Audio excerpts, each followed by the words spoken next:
presencia aquí en esta noche y que hayáis hecho el esfuerzo por acudir y estar todos presentes. ¿La sala llena? No tiempo que lo veamos así. Hoy estamos presentando un ciclo de conferencias, esta es la primera de ellas, que va a constar de 5 charlas, cada una de ellas sobre uno de los pilares del Islam. Las 5, con el permiso de Allah, las va a impartir Sheikh Ali Laraki, lo cual estoy seguro de que es una garantía de éxito. Sheikh Ali Laraki es español de nacimiento, magrebí de crecimiento. Es un gran conocedor del din del Islam, particularmente de la escuela Maliki. Ha estudiado en diferentes sitios, como en Francia, Sharia y Usul al-Din, y también de la manera más tradicional con prestigiosos maestros. Es traductor de diferentes obras, como la Risala de Ibn Abi Zayd al-Qayrawan, el Burda de Imam al-Busayri y un largo etcétera. También ha publicado algunos trabajos, como son un comentario del Murshid al-Mu'in, Introducción a la ciencia del Tasawwuf, y un tratado sobre el gobierno islámico, así como muchos otros trabajos y estudios. Como vuelvo a repetir, yo estoy convencido de que este ciclo, con el que comenzamos hoy, va a tener mucho éxito y va a ser muy necesario para todos nosotros. Justo voy a decir unas pocas palabras antes de ceder la palabra a Sheikh Ali, que es que me gustaría compartir con vosotros el razonamiento del porqué de este ciclo. Ayer, mientras traía a Sheikh Ali desde Málaga, de Granada, me hizo una pregunta que fue: ¿cómo quieres que sea la conferencia? Se añadió: ¿quieres que sea algo estilo académico, que la gente tome notas y luego la repase y estudie en su casa? ¿O quieres que sea algo más sencillo, para recordar a la gente que ya sabe y enseñar algo a los nuevos? La respuesta que le di, la verdad que fue una incongruencia de cosas, ya que yo mismo no lo tenía muy claro. Pero eso me hizo pensar, y ahora sí que lo tengo claro. Y con esto espero no cambiar de todo el planteamiento, que tenía ya hecho, no puede ser. Pero creo que la importancia de este seminario, de este ciclo de conferencias, es despertar a la gente, a los que son musulmanes de toda la vida, hacerles reaccionar y que sean capaces de reconocer y valorar lo que realmente tienen. Para los que llevan menos tiempo de musulmanes, que despierten ellos un anhelo y un interés que les haga seguir, que les haga decir: he entrado en un mundo maravilloso que es el Islam. Y esto es lo que yo andaba buscando cuando las primeras ideas de qué es el Islam, qué es la Allah, comenzaron a entrar en mí. Pero sobre todo, mi deseo con este seminario es volver a dar vida a nuestros corazones, en todos y cada uno de los sentidos. Para uno esa vida les llegará de una manera, para otros les llegará de otra. Pero es que el corazón de esa vida, el corazón de nuestra vida, es el Islam. Y la base del Islam son los 5 pilares. Por lo cual no podemos pretender estudiar el Islam sin estudiar la base, sin estudiar el corazón, que son los 5 pilares. Eso es lo que quiero que transmitas, Sheikh Ali. No sé cómo lo vas a hacer, lo dejo en tus manos, pero estoy seguro que estás más que capacitado para hacerlo.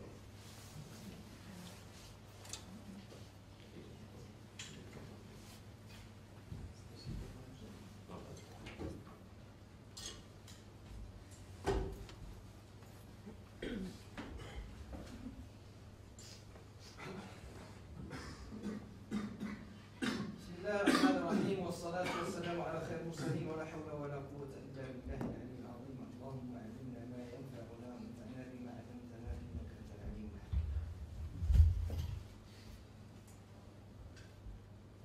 Gracias por desbaratarme el planteamiento.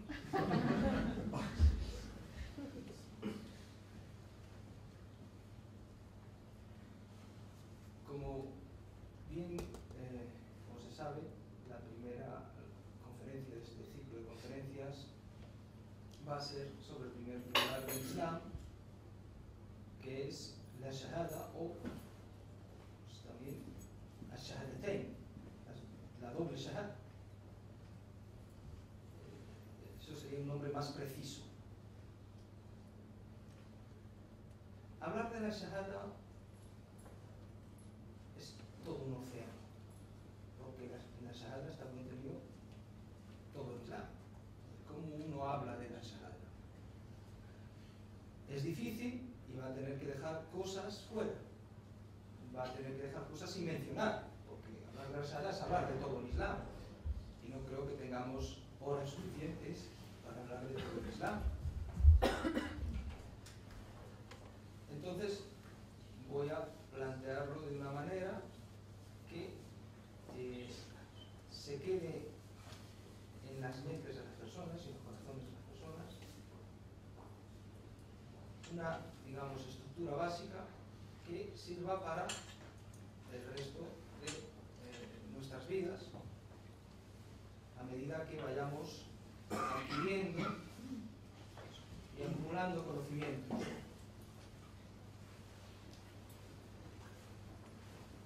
Y en este tipo de, con este tipo de temas me gusta, y creo que es lo más apropiado, comenzar con el famoso hadith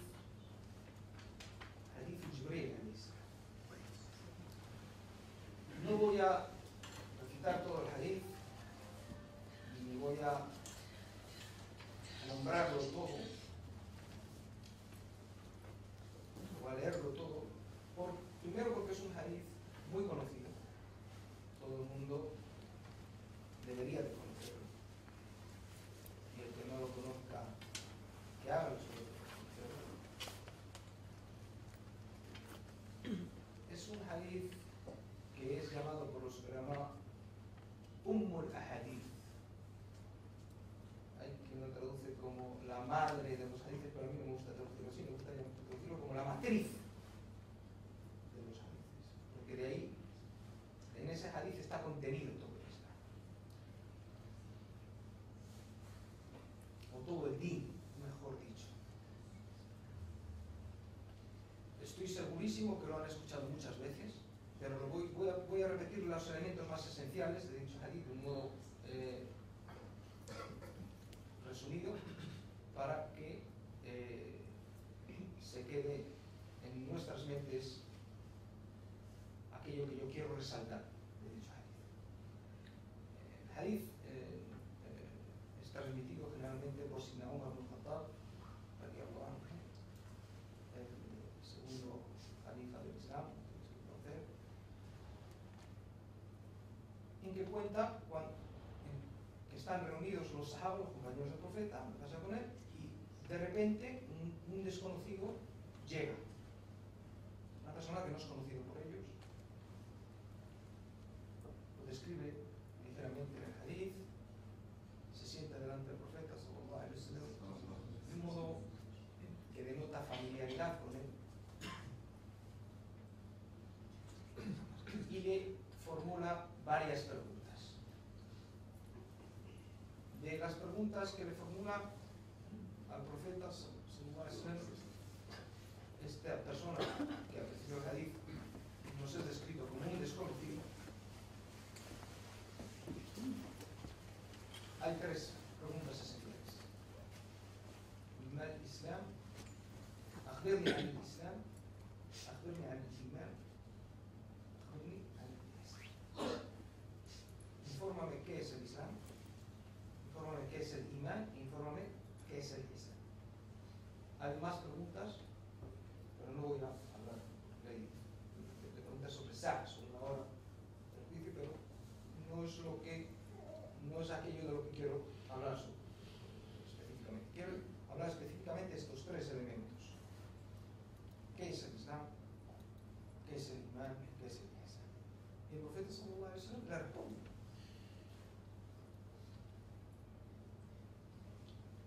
Tampoco voy a decir cuál es la respuesta. Muchos de vosotros la conocen. Porque no estoy hablando de todo el hadith de Jibril. Y porque además voy a hablar luego del hadith de Jibril. Pero el asunto es que le pregunta estas tres respuestas y al final del hadith, cuando este desconocido se va, se marcha, el profeta sallallahu alaihi wasallam le pregunta a los compañeros sahaba, ¿sabéis quién era este que vino a preguntar? ¿Sabéis quién era el que preguntaba?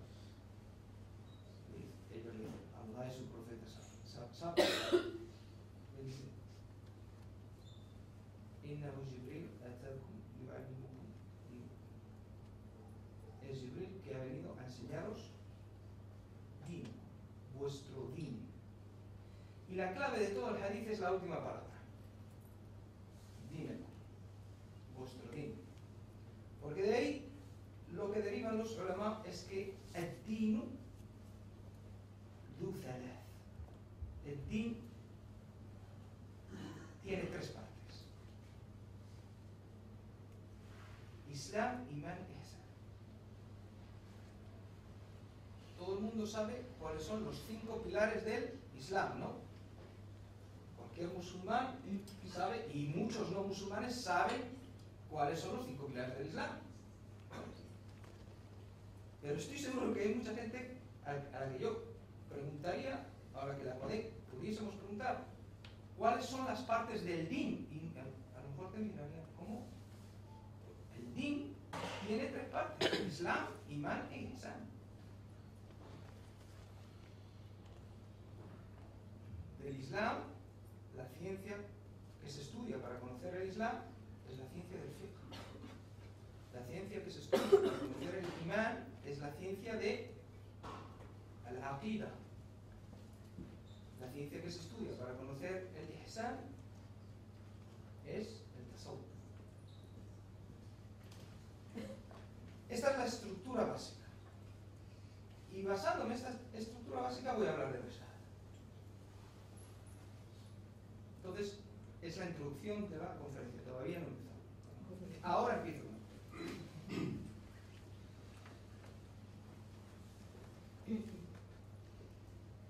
La shahada es el testimonio de fe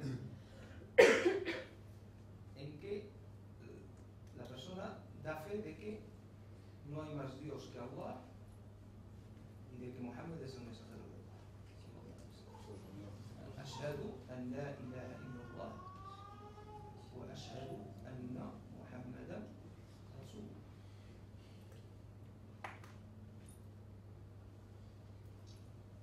Allah subhanahu wa ta'ala menciona la shahada en el Corán. La ilaha illallah, Allah subhanahu wa ta'ala lo dice 2 veces. Uno de los más conocidos es fa'lam annahu la ilaha illallah wa astaghfir li dhanbika wa lil mu'minina wa lil mu'minat. Has de saber que no hay más Dios que Allah. Allah lo dice. Repetidas veces se repite la ilaha illahu, pero la ilaha illallah se repite solo 2 veces. Entonces esa es la prueba de que, o el dalil, como les gusta decir a la gente, de que de la shahada en el Corán, en el libro de Allah. Y su prueba, o la base textual de la otra parte de la shahada de Muhammad Rasulullah, pues es la famosa aya Muhammad Rasulullah walladhina ma'ahu shiddatun kuffar. Muhammad es el mensajero de Allah y los que están con él son severos con los kufar y misericordiosos entre ellos. Eso es la parte del Corán donde Allah subhanahu wa ta'ala habla de la segunda parte de su. Pero hay otra parte en el Corán muy importante donde no se habla textualmente de la shahada, pero Allah subhanahu wa ta'ala está hablando de la shahada de un modo implícito, donde Allah subhanahu wa ta'ala dice: وَإِذْ أَخَذَ اللَّهُ مِيثَاقَ النَّبِيِّينَ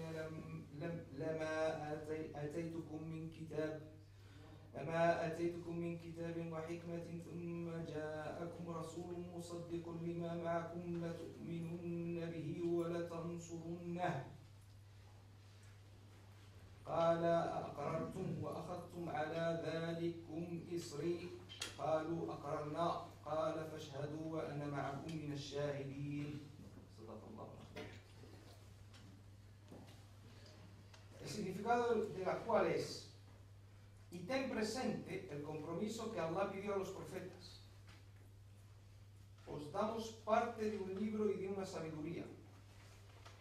Luego vendrá a vosotros un mensajero que confirmará lo que tenéis. En él habréis de creer y le habréis de ayudar. Dijo, ¿estáis de acuerdo y aceptáis en estos términos mi pacto? Dijeron, estamos de acuerdo. Dijo, dad testimonio que yo atestiguo con vosotros. Según los mufassirun, según los comentaristas del Corán, esta ley habla de un pacto entre Allah subhanahu wa ta'ala y los profetas. Mithaq.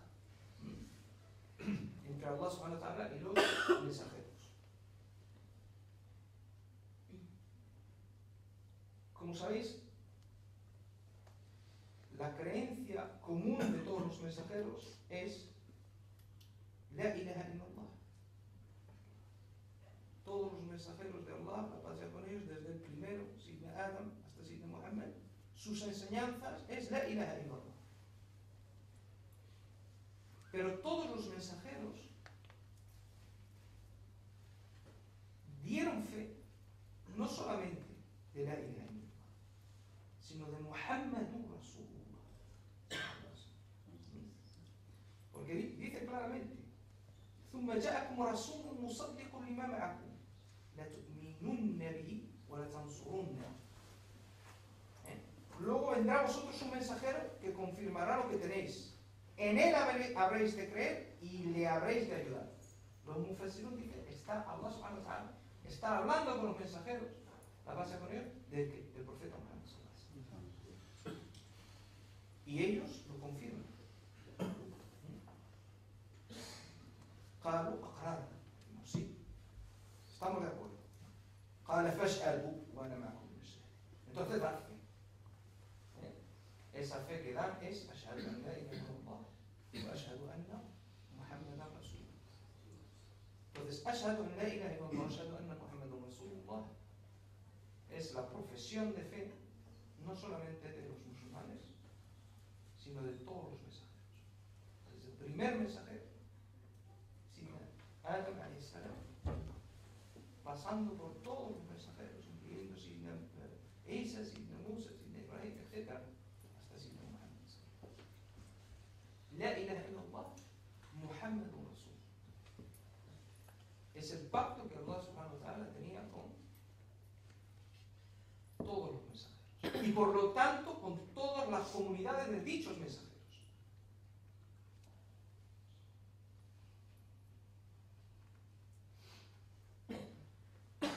Esto es lo que el libro de Allah nos enseña respecto a eso. Respecto a lo que en la Sunna hay, no hay que ir más lejos que el famoso hadith Bunya al-Islam ala khams. شهادة أن لا إله إلا الله وأن محمدا رسول الله وإقام الصلاة وإيتاء الزكاة وحج البيت وصوم رمضان. El Islam ha sido edificado sobre 5 pilares. Que no hay más verdad, que no hay más Dios que Allah, que Muhammad es el mensajero de Allah, observar el zakat, pagar el salat, pagar el zakat, peregrinar a la casa y ayunar en el mes de Ramadán. Transmitido por Bukhari.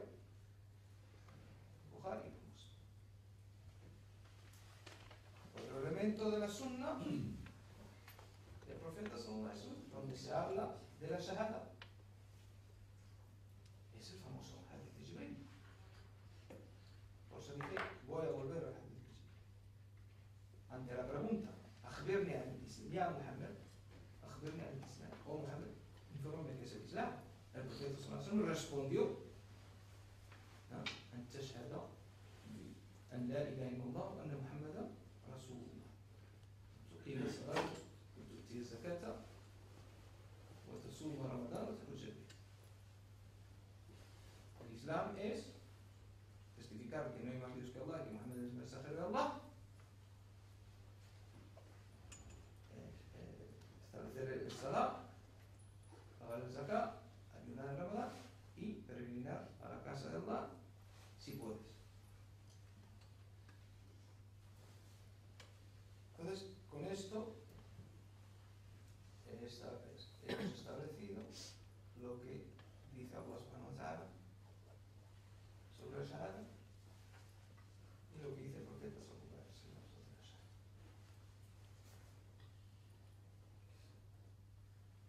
Y ahora vamos a tomar la estructura básica a la que hice referencia en la introducción, que es la estructura o el conocimiento de que el din está dividido en tres partes: Islam, Iman y Ihsan. Y vamos a hablar primero de la parte del Islam o de la parte del fiqh o de la Sharia, los elementos de Sharia relacionados con la Sharia.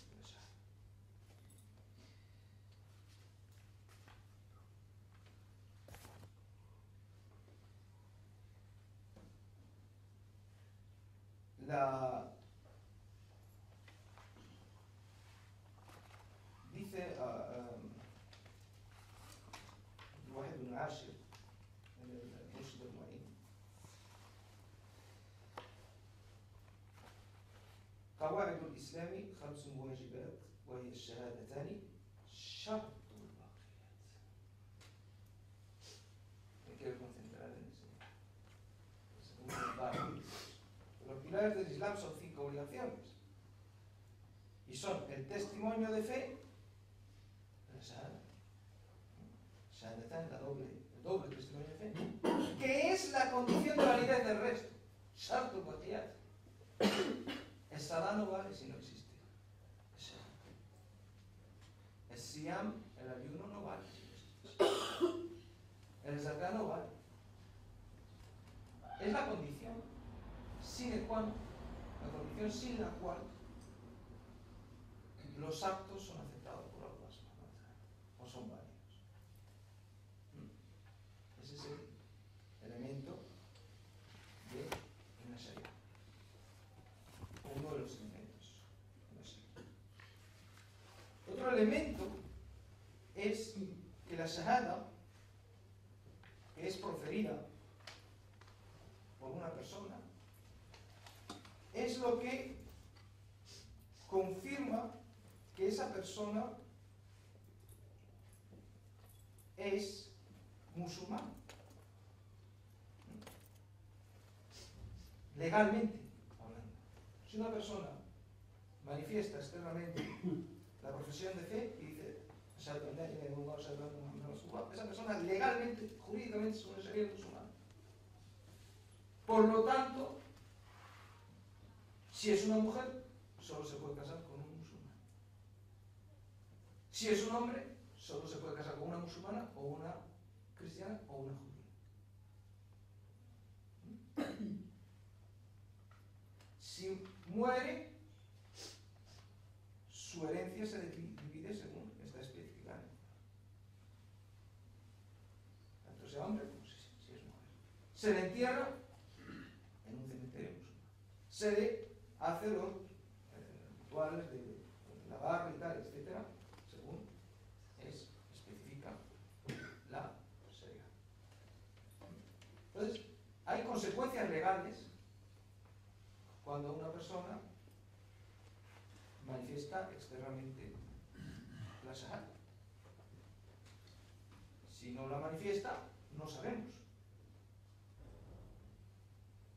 Pero si puede ser que crea en Allah y su profeta, pero si no lo ha dicho, no podemos juzgar que esta persona es musulmana o no. Pero si lo dice, lo es. Y por lo tanto se le aplicaría la sharia.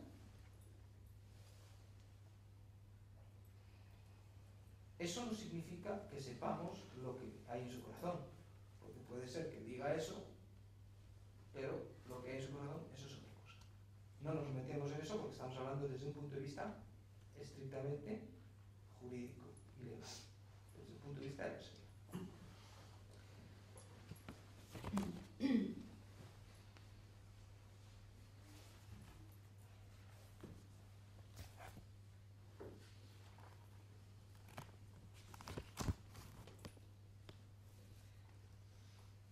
Respecto a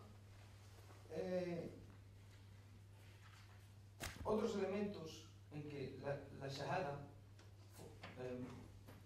desde el punto de vista de la Sharia, forma parte de la práctica del musulmán es, por ejemplo, el adán. El adán que oyen cuando se da el adán para llamar a la oración. Parte importante del adán es la shahada o la shahadatain. Ashhadu an la ilaha illallah, ashhadu an la ilaha illallah, ashhadu anna Muhammadan rasulullah, ashhadu anna Muhammadan rasulullah. Pero el adán, como tal vez sepan, muchos de ustedes, es lo que se recita al recién nacido en el oído. Por lo tanto, es la entrada en este mundo. Es con esa. Cuando nace un niño musulmán, parte de, si quieren llamarlo práctica mejor que ritual, es recitarle la shahada para que sea lo primero que oye ese niño o esa niña. Entonces es nuestra entrada en este mundo. Y saben que es nuestra salida. Cuando una persona está, cuando hay un moribundo que está en los últimos momentos de su vida,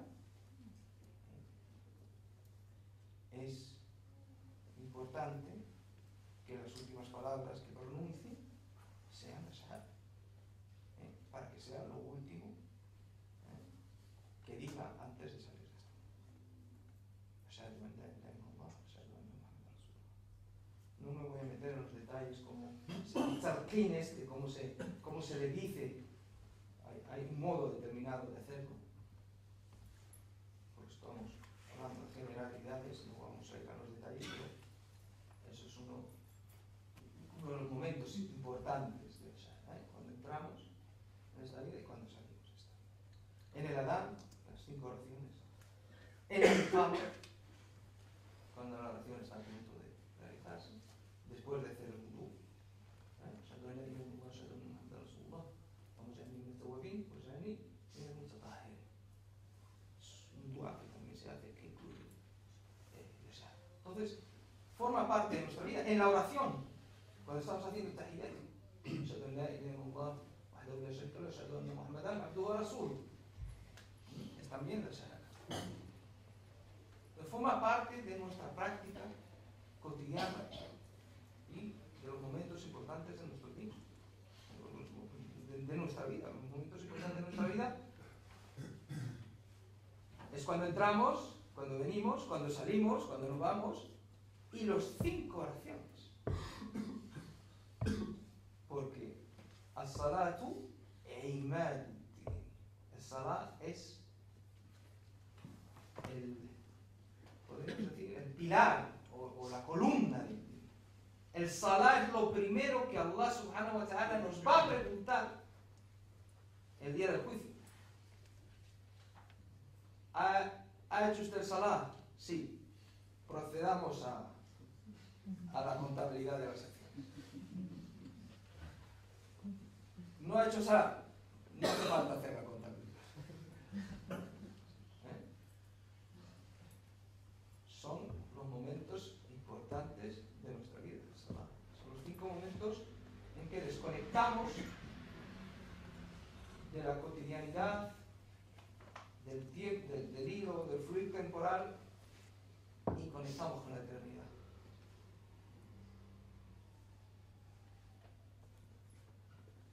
Esos son los momentos importantes de la shahada en nuestras vidas y en la práctica del din, y por tanto en el fiqh y en el sharia. Ahora voy a hablar sobre la shahada desde el punto de vista de la aqida. Y aquí voy a expandirme un poco más y voy a ser un poquito más académico. Sin embargo, tengo un buen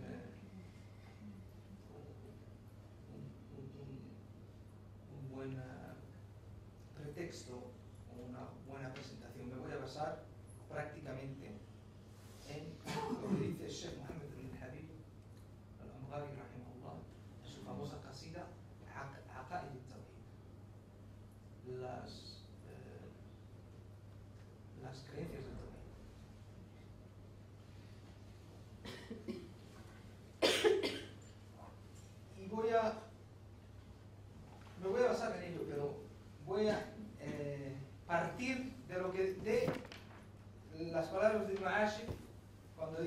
Ibn Ashir es el famoso poema, he hecho ya más de una vez referencia a Ibn Ashir durante esta conferencia, es el famoso poema que se estudia en Marruecos, que tiene los elementos esenciales. Dice: وقول لا إله إلا الله محمد أرسله الإله يجمع كل هذه المعاني كمثل ذا علامة الإيمان يجمع كل هذه المعاني. Ibn Ashir, después de hablar sobre la creencia en Allah subhanahu wa ta'ala, en los profetas, dice: el testimonio, no hay más Dios excepto Allah, Muhammad fue enviado por Allah, o sea, la shahada, يجمع كل هذه المعاني, contiene todos esos significados, todo esto que he dicho anteriormente sobre Allah, su profeta, los atributos de Allah, lo que es necesario, lo que es inconcebible respecto a Allah, lo que es concebible, lo que es necesario creer respecto a él y respecto a los mensajeros, todo esto está incluido en la shahada. Por ese motivo es el lema del imán, es el lema de la fe. Por lo tanto, vamos a ir ahora un poco a analizar. La ilaha illallah, Muhammadun Rasul. No hay más Dios excepto Allah y Muhammad es el mensajero. La palabra ilah. La ilaha illallah. Primero vamos a hablar de la primera parte. La ilaha illallah. La ilaha illallah. 4 palabras. La significa no. Illa significa excepto.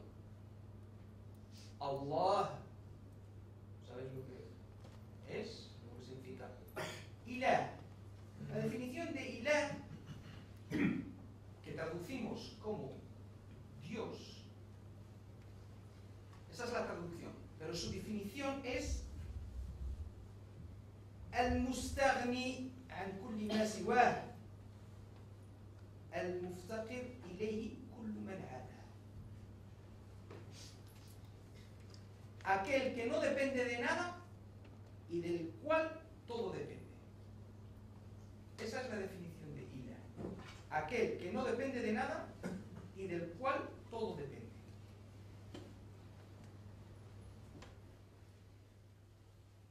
Por lo tanto, cuando decimos, si sustituimos la definición de ilah por la palabra ilah y la ponemos en la shahada sería: no hay quien no dependa de nada y del cual todo dependa excepto Allah. Y Muhammad es el mensajero. Entonces, vamos a abundar más en el asunto. Vamos a analizar más este elemento de aquel que no depende de nada y del cual todo depende. El mustaghni an kulli ma siwa. Aquel que no depende de nada. Aquel que no depende de nada. Y hablamos del principio del istighna, independencia absoluta. Este elemento incluye 28 puntos de fe.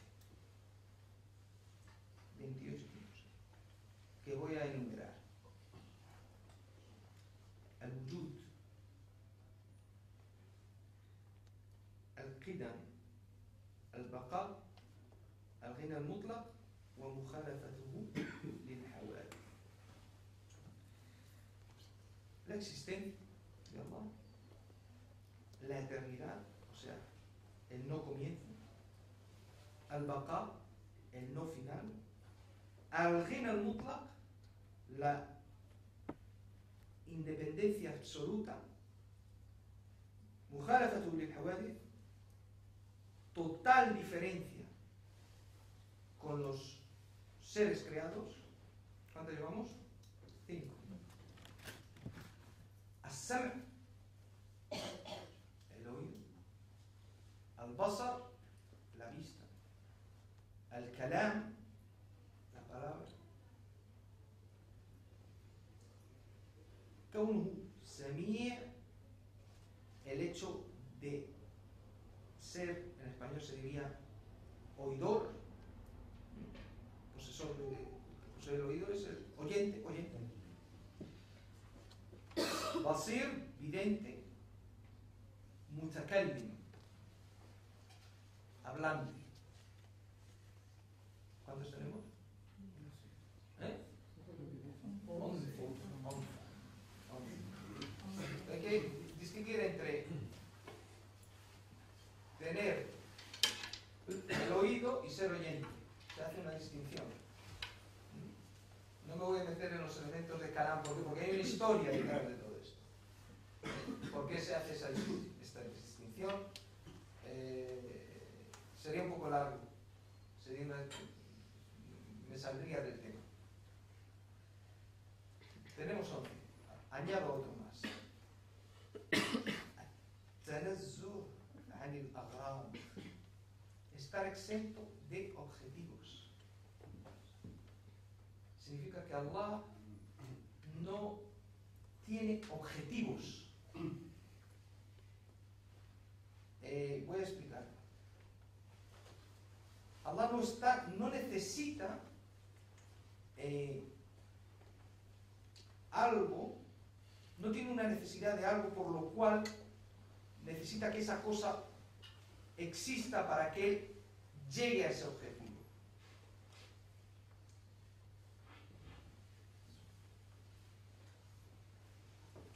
No sé si me entienden, pero es uno de los atributos que están incluidos. Significa que Allah no necesita de nada ni de nadie. Estamos dentro del principio del istighnā. Por lo tanto, no tiene algo que él quiere llegar a cumplir y por lo tanto crea todo el universo porque quiere llegar a ello. ¿No? Él no necesita nada. No necesita nada y no necesita de la creación. Él si ha creado la creación, la ha creado porque ha querido, no porque la necesitase para llegar a cumplir un objetivo. Lo cual no significa que nada tenga sentido.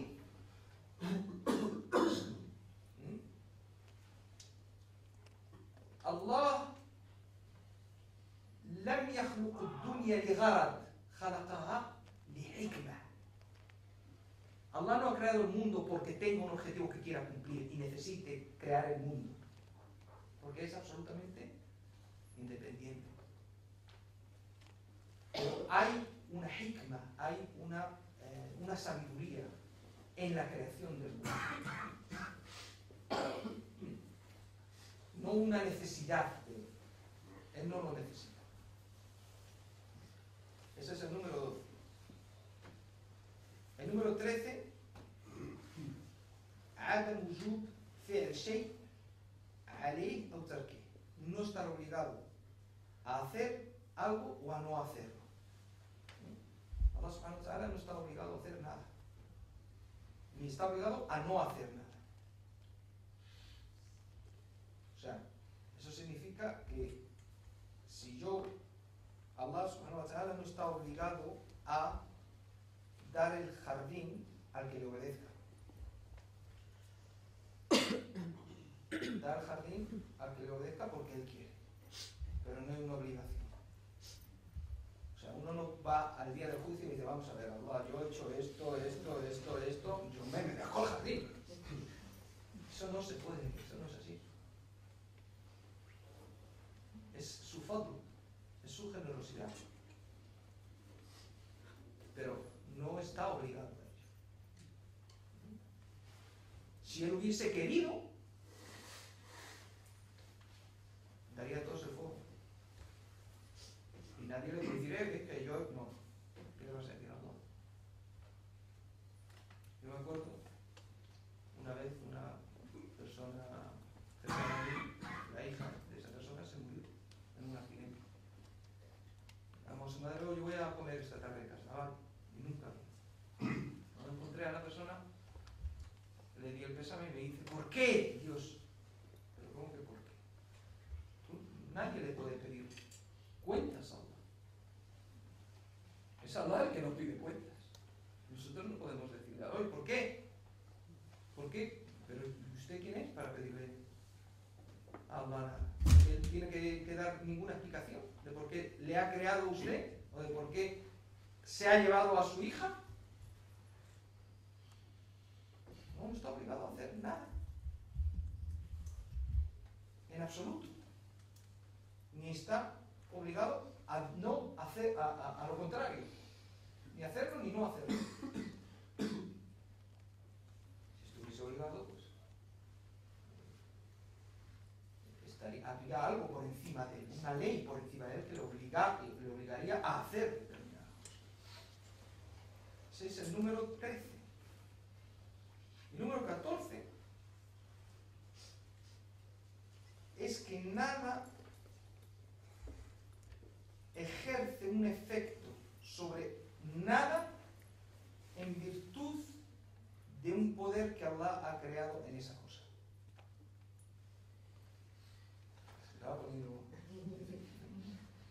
Significa que el cuchillo no corta porque Allah ha puesto el poder de cortar en él. Ni el pan sacia el hambre porque Allah ha puesto en el pan, ha creado en el pan el poder de saciar. El que corta es Allah y el que sacia es Allah. Lo que pasa es que Allah ha creado en su creación una sunna, ha establecido una sunna, y es que cuando el cuchillo se pone cerca de la carne y se ejerce una determinada presión y un empuje hacia un lado y hacia otro, la carne se abre. Pero no se abre porque él haya, ni porque el cuchillo intrínsecamente, por sí mismo, independientemente de Allah, tenga ese poder, ni porque Allah haya creado un poder y lo haya puesto en ese cuchillo. Quien abre esa carne y la rasga es Allah. Pero Él ha puesto en la creación una norma, y es que cada vez que ocurre ese movimiento físico, viene acompañado con lo que nosotros llamamos efecto. La causa y el efecto. Pero realmente la causa no crea el efecto. Es una ilusión. De hecho, Allah puede hacer, si Él quisiera, que el cuchillo no corte esa carne.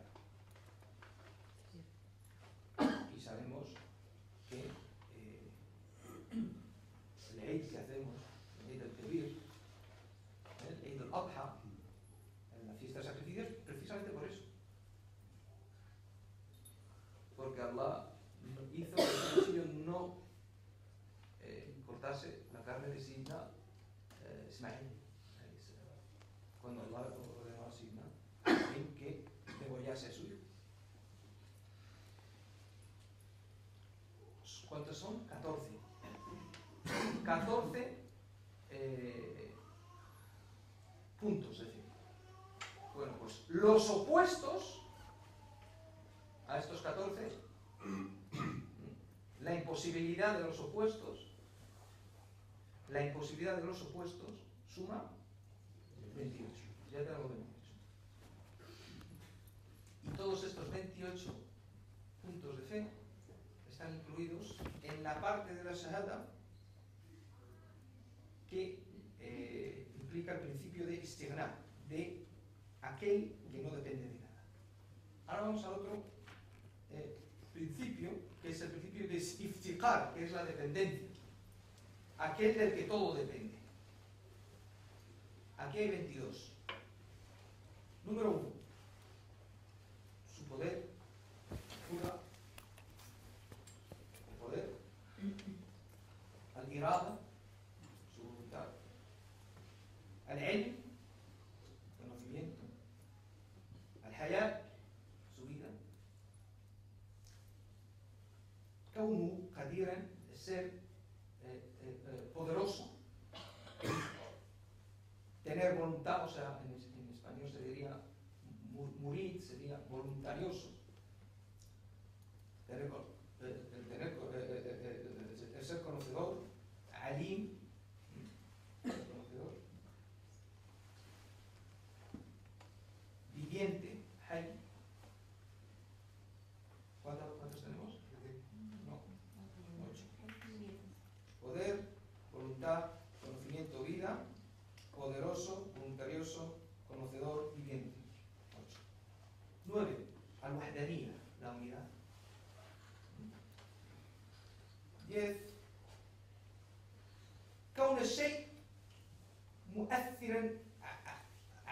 كون الشيء أن يكون مؤثرا بطبعه.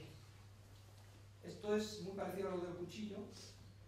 Cuando lo voy a traducir primero, que las cosas por su naturaleza intrínseca no tienen poder de ejercer ningún tipo de causa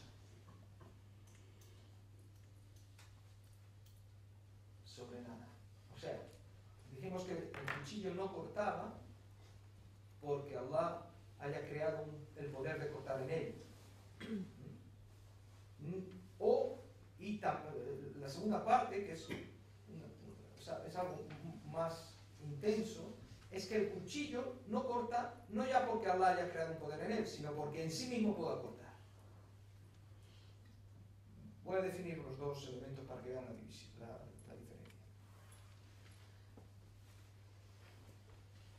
Allah es el que crea los efectos, que hace que las cosas ocurran, hace que el cuchillo corte, hace que el hielo sea frío, hace que el pan sacie. Esa es la creencia de Ahl Sunnah wal Jamā'ah. Esa es la creencia correcta. No son las cosas las que causan las cosas. No son las causas las que causan los efectos. Es Allah que lo causa.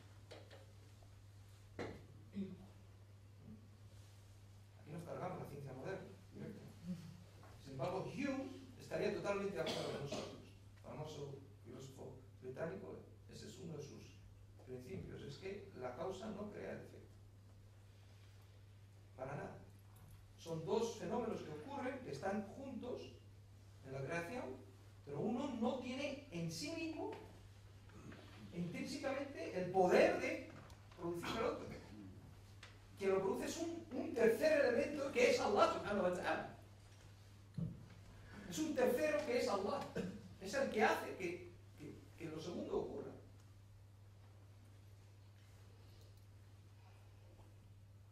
Creer que las cosas por sí mismas tienen el poder de hacer las cosas, de crear los efectos, es kufr.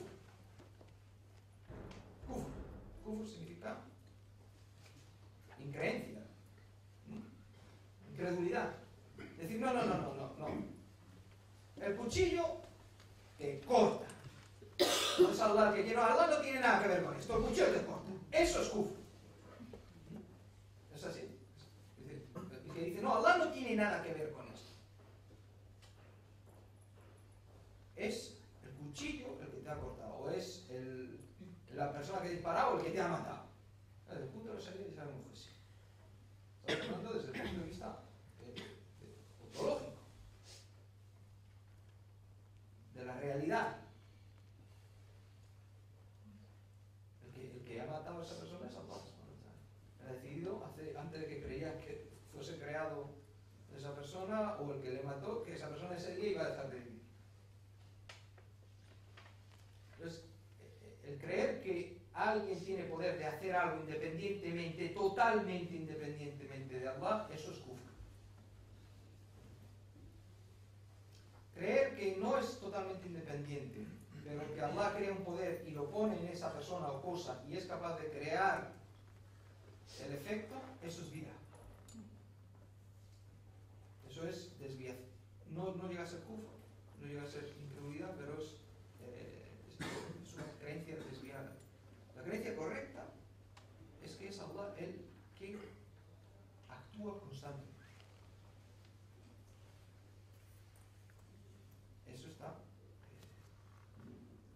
Ese es el principio de que, o sea, el creer que algo tiene efecto intrínseco en sí mismo, poder intrínseco en sí mismo, está metido dentro de el elemento de iftiqar, de dependencia de la frase la ilaha illallah. Porque si algo tuviese poder en sí mismo para ejercer, para cambiar las cosas, no habría algo que fuese totalmente independiente de Allah. El cuchillo cortaría por sí mismo, independientemente de lo que Allah decidiese. Eso no puede ser. Hemos dicho que Allah es aquel del que todo depende, todo absolutamente. Entonces ese cuchillo no tiene un poder en sí mismo, independientemente de Allah, para cortar o para ni el pan para saciar, ni el fuego para quemar. Y sabemos que el fuego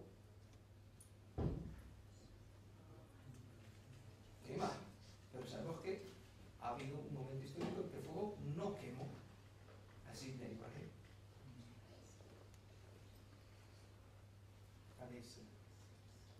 Ese es el número 10. El número 11, Hudud al-Alam, que el mundo ha surgido de la nada, de la inexistencia. Porque si el mundo no hubiese surgido de la inexistencia, no hubiese necesitado nadie que le hiciese existir, porque hubiese existido siempre. Y hemos dicho que Allah es aquel del que todo depende. Si el mundo siempre hubiese existido, no dependería de alguien que le crease. Número 11. Pues la negación de los opuestos suma 22. 22 más 28, ya tenemos. Y ya hemos acabado con los 50 elementos de fe incluidos en La ilaha illallah. Ahora vamos a Muhammadun Rasul. A 16. Número 1. La creencia en el resto de los mensajeros. Porque la creencia en el profeta sallallahu alaihi wasallam incluye la creencia en los 124.000 profetas que han existido y 313 mensajeros que han existido desde el comienzo de los tiempos según ciertas personas. Siendo el primero de ellos Ibn Adam alayhi salam y el último el profeta Muhammad sallallahu alaihi wasallam. 2. Creencia en los ángeles. 3. Creencia en los libros. 4. Creencia en el último día. Porque esto es lo que los profetas y mensajeros nos han hablado de ello. Porque la creencia en los mensajeros incluye la creencia en los ángeles, en los libros y en los días de juicio, el último día. ¿Cuánto llevamos? 4. As-sidq, la veracidad de los mensajeros, o sea que todo lo que han dicho es verdad, es imposible que mientan. Al-amana, ¿cómo se traduce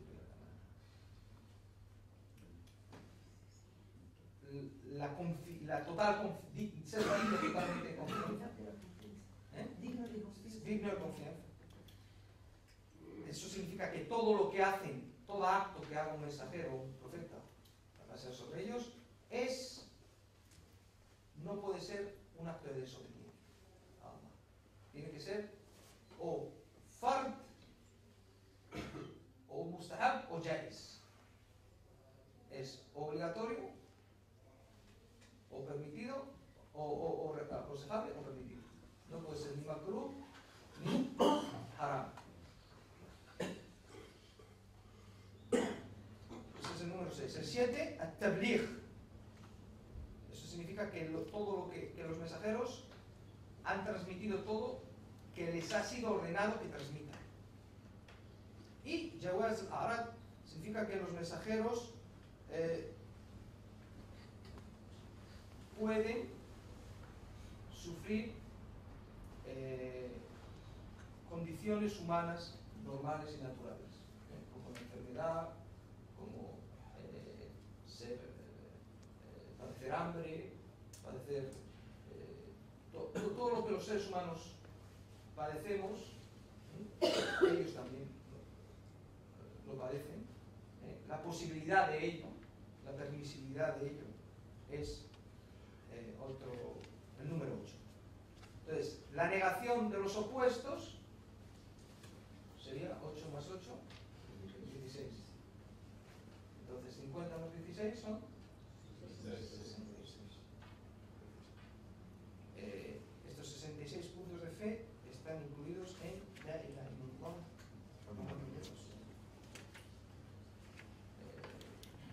Ha sido un poquito técnico, pero nos hace ver que cuando decimos La ilaha illallah mucho lo que estamos diciendo. Toda la creencia del Islam está incluida en ello. Toda la creencia en lo que es necesario creer respecto a los mensajeros, respecto a Allah subhanahu wa ta'ala, inconcebible o concebible respecto a él, está incluido en esas dos frases. Y todo lo que es necesario, concebible o inconcebible creer respecto a los mensajeros está incluido en esas frases tan sucintas. Pues con ello hemos hablado del elemento de imán. Y ahora vamos a hablar sucintamente del elemento de ihsan en la shahada. Y en ello me quiero basar en las palabras de Ibn Ashir, que dice: وهي أفضل وجوه الذكر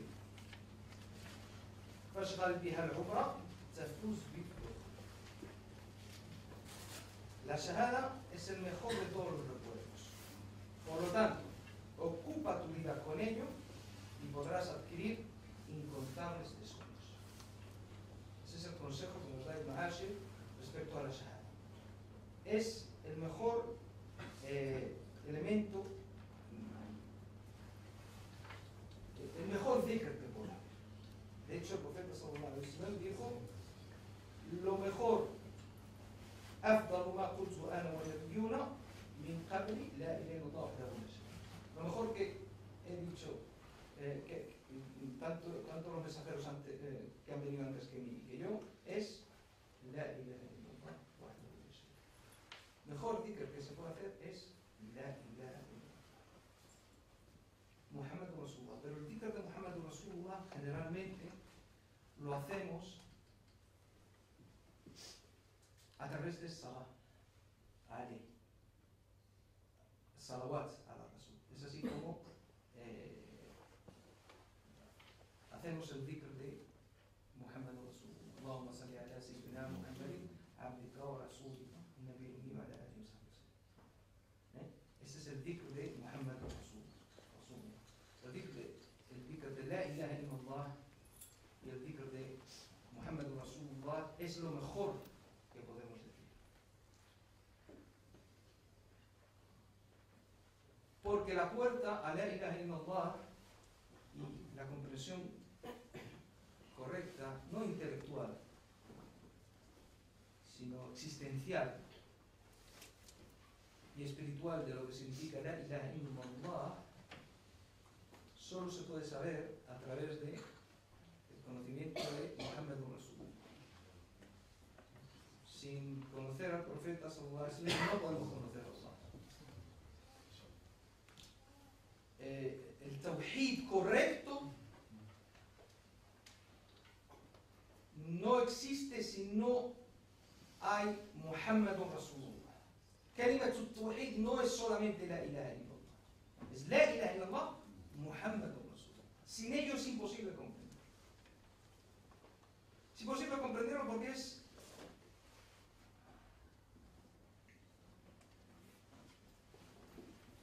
el fundamento de toda la existencia. Se dice que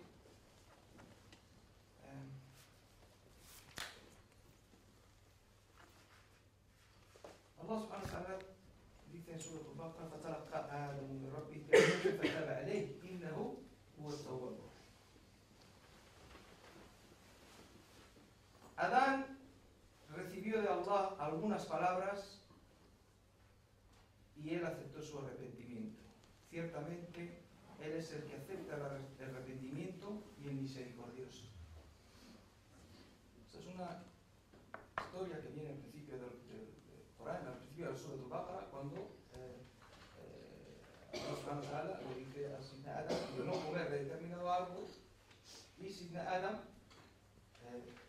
por equivocación come del árbol. Y eso, la consecuencia fue que Sidna Adam se le dice bajar de ella, salir del jardín. Y Y Sidna Adam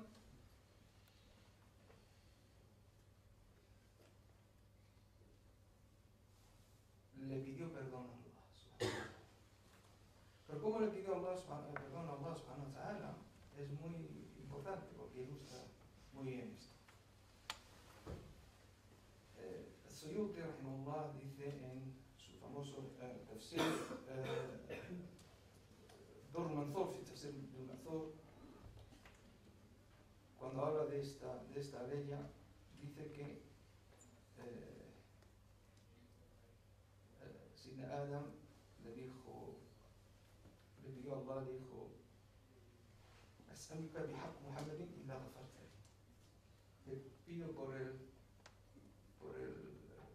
rango de Muhammad que me perdones. Allah subhanahu wa ta'ala dice: ¿Cómo conoces a Muhammad si yo todavía no le creo? Dijo Allah: cuando Ya Rab, oh Señor, cuando me creaste, insuflaste en mí el alma, levanté mi rostro y vi escrito en los soportes del trono: La ilaha illallah Muhammadur Rasulullah. Y supe en ese momento que no pondrías a nadie, no pondrías el nombre de nadie cerca de tu nombre, a no ser que fuese el ser más amado para ti. Y Allah subhanahu wa ta'ala le dijo: has dicho la verdad. Eres la criatura más amada para mí. Y por haberme pedido por él, te perdono. Si no fuese por Muhammad, no te hubiese creado. La creación de Sidna Adam es el inicio de un largo camino de la humanidad hasta llegar a la cumbre de dicha humanidad, que es el profeta Muhammad. Es el comienzo cuyo culmen y cima es el venir al mundo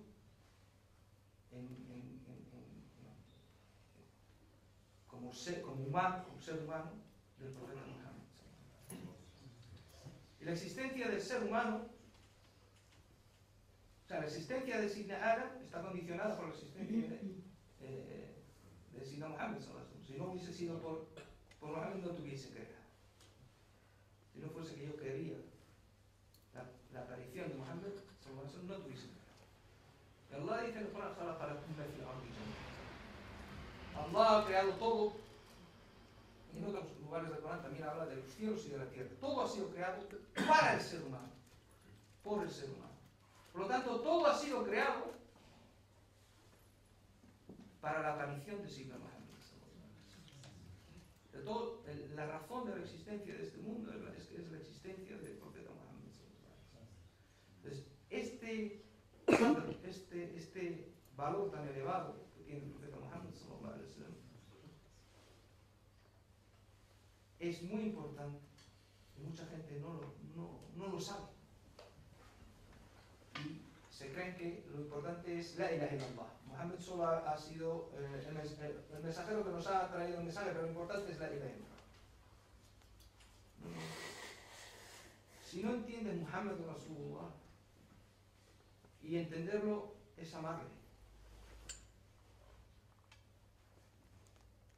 Famosa historia de Sidna Umar, cuando le envía al profeta sallallahu alaihi wasallam, dice: te quiero más que a todos y a todo, excepto a mí mismo. Le dice el profeta sallallahu alaihi wasallam: no, hasta que no me quieras a mí mismo más que a ti, no hay nada que hacer. Y Umar se queda pensativo y dice: te quiero a ti más que a todo y a todos y más que a mí mismo. Y le dice el profeta: ahora es cuando tu imán ya está completo. Ese es el elemento que está incluido en Muhammad.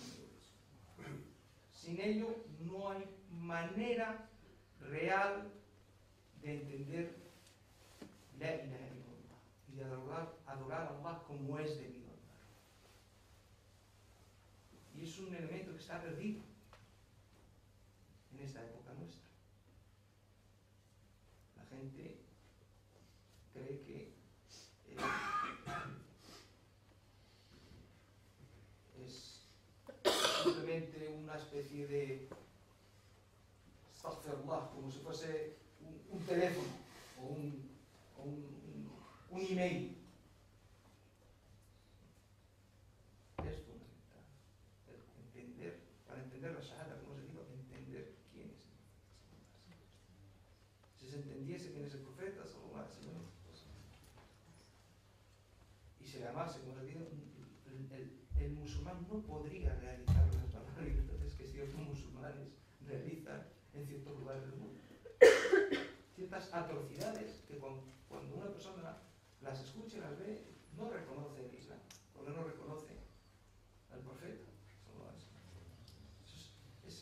Esas cosas, esas barbaridades que hacen en el nombre del Islam, es porque no entienden que Muhammad es Rasulullah. Que es el famoso episodio cuando el profeta sallallahu alaihi wasallam estaba dividiendo el botín de guerra entre sus sahaba, y salta un hombre y le dice: Muhammad, sé justo. El profeta sallallahu alaihi wasallam me mira y dice: si no soy justo, ¿quién va a ser justo? En ese momento el hombre se cambia de vuelta y se fue. Sidna Omar ibn Khattab, según otras traducciones, Sidna Khalid ibn Walid, le echó mano a la cimitarra y dijo al profeta: ¿me dejas que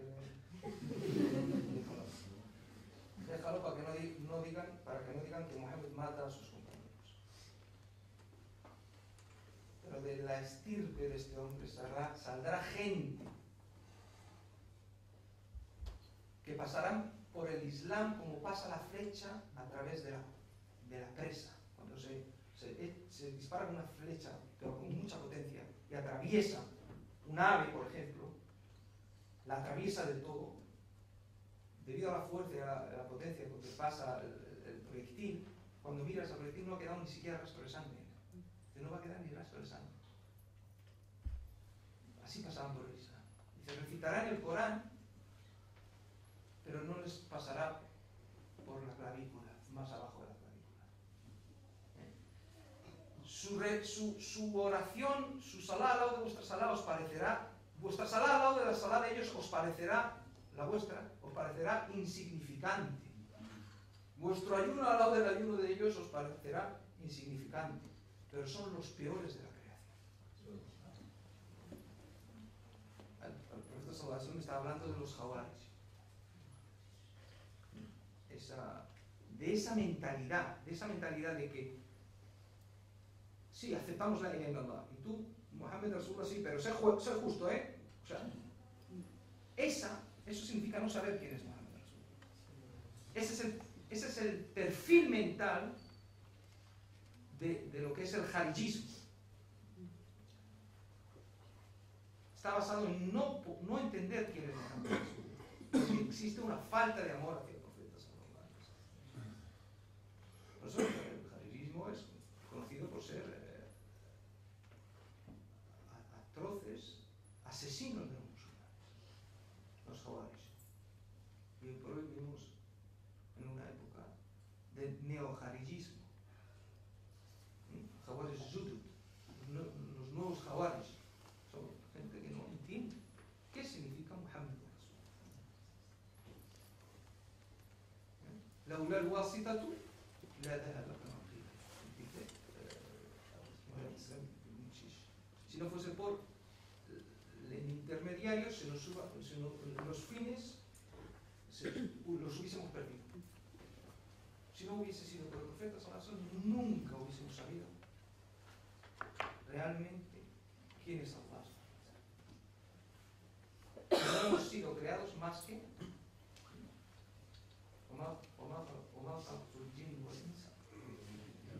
solo hemos sido creados. El propósito de nuestra creación es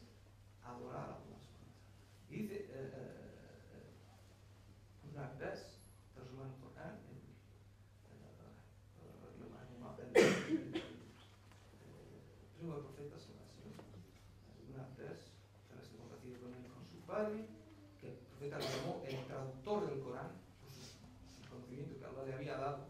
El Corán dice, li'abuduni, li'abuduni. Li'abudun significa, adorar significa conocerme. O sea, el propósito de nuestra vida es conocer a Allah.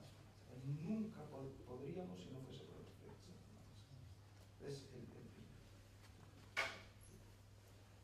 Es la importancia de la